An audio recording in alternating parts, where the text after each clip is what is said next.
Нас вновь кормят обещаниями. Досмотрите это видео до конца, и вы узнаете то, что вас повеселит. Подписывайтесь на наши обновления и будете в курсе всех последних и важных событий. Президент Таджикистана Эмомали Рахмон заявил, что электроэнергетическая мощность страны к 2030 году вырастет почти в 2 раза. В ходе своего обращения к парламенту 21 декабря он выразил уверенность, что с реализацией крупных проектов по строительству и реабилитации электроэнергетической инфраструктуры общая мощность станций страны увеличится до 10 тысяч мегаватт. Это пояснил президент и означает полное достижение одной из стратегических целей – энергетической независимости республики.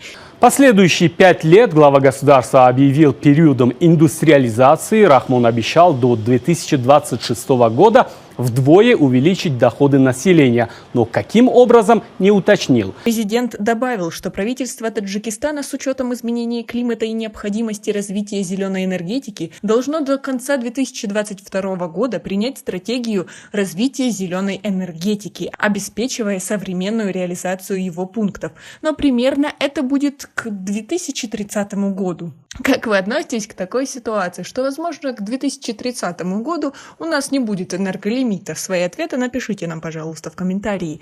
В настоящее время суммарная установленная мощность электроэнергетической системы республики составляет около 6000 мегаватт. Согласно официальной статистике, за 11 месяцев этого года в стране произведено чуть больше 19 миллиардов киловатт-часов электроэнергии, что почти на 6% больше, чем в этом же периоде 2020 года. Между тем, жители сельских местностей второй осенне-зимний сезон сталкиваются с острой нехваткой электроэнергии. Свет дают селянам утром с 5 до 8, вечером с 18 до 22 часов. Однако Барки Таджик так и не признает ограничения подачи электричества, называя жалобы потребителей слухами, а сами, по их словам, редкие отключения профилактическими и ремонтными работами. Как вы относитесь к такой очередной кормежке обещаниями? Потому что нам уже обещали, что к 2021 году мы забудем, что такое проблемы с электричеством, но мы вспоминаем об этом практически каждый день. Как вы думаете, действительно ли они смогут это сделать, то, что обещают? Свои ответы напишите нам, пожалуйста, в комментарии. У нас пока на этом все. Оцените наше видео подпиской и лайком. До скорой встречи!